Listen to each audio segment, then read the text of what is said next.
para sa lagay ng ating panahon ngayong tanghali po ng November 24, 2024 na kung saan sa ngayon ay patuloy pa rin na easterlies ang hangin na umiihip po mula silangan ng Central Luzon,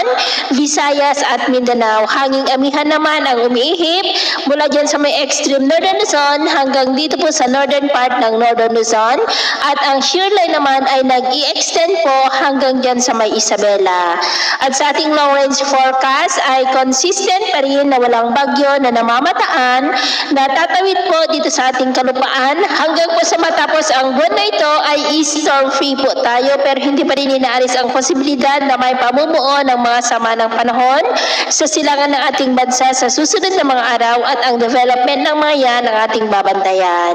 At sa lagay po ng ating panahon ngayong tanghali ay generally fair weather naman sa malaking bahagi ng ating bansa, pero dahil po sa amihan at shear line ay cloudy skies with isolated rains sa may Babuyan Islands, Cagayan, Apayao at Isabela.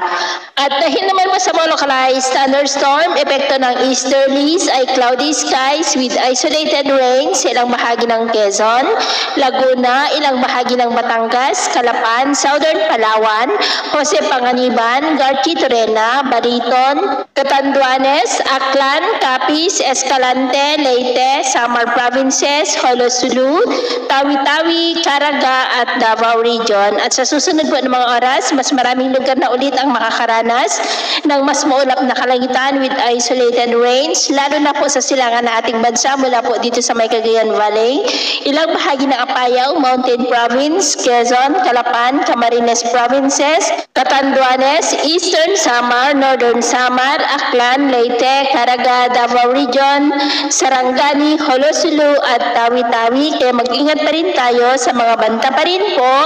ng mga pagbaha.